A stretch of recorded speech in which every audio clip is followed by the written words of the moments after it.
Nous avons fait une rentrée en 2 temps avec très près de nous ces derniers jours une conférence de presse qui a fixé les grands axes de la rentrée politique. Ce soir, une réunion formelle du Conseil avec une analyse par l'ensemble des délégués.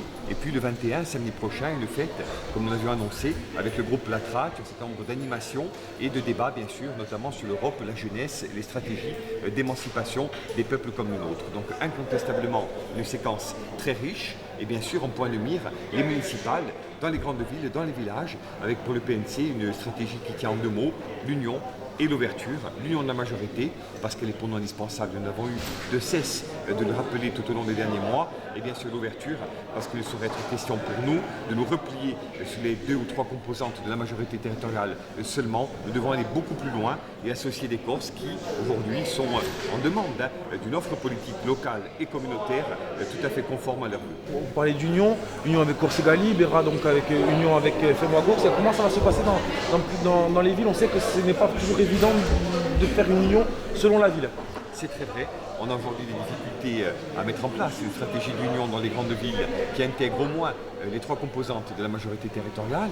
Je le regrette, mais je dirais en ce 14 septembre que ça n'est pas pour autant définitif, que nous continuons de tendre la main, notamment à nos partenaires avec lesquels nous travaillons au quotidien, et par partenaire j'entends Fais-moi Corsica, puisque Corsica Libera de manière distincte et séparée du PNC lors des journées internationales, mais pas seulement, a fait valoir sa position d'union. Donc les choses sont claires de ce point de vue-là. Nous espérons que FEMO se ralliera à la stratégie globale.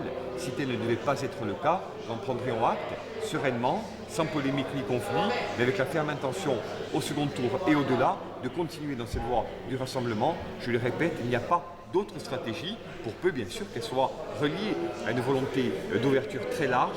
Ça demeure notre souhait, mais je le répète, je ne vois pas en quoi l'union des 3 composantes pourrait porter atteinte à cette stratégie d'ouverture et réciproquement. Donc il est urgent et important de concilier les deux, c'est tout le souhait du PNC et ce sera l'essentiel des débats ce soir.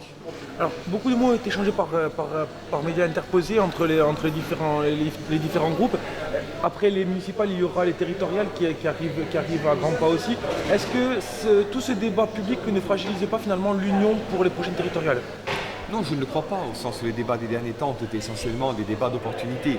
Quelles sont les meilleures stratégies pour remporter de nouvelles municipales et pour engranger un certain nombre de conquêtes importantes. Donc il n'y a pas de polémique, encore une fois, il y a simplement des débats tactiques, stratégiques, d'opportunités et de principes. Donc aujourd'hui, on est encore dans ces discussions, dont je pense qu'elles seront conclues très prochainement, mais je le répète, dès la fin septembre, une fois que les choses seront complètement clarifiées, nous nous mettrons en ordre de bataille, ensemble je l'espère, séparément au premier tour peut-être, et nous verrons. Mais il est évident que de tout ceci, nous tirerons des conséquences en vue des territoriales et que nous ajusterons avec toujours pour nous la volonté de privilégier l'union et le projet, toutes choses auxquelles je crois, les nationalistes en particulier et les Corses en général demeurent très attachés.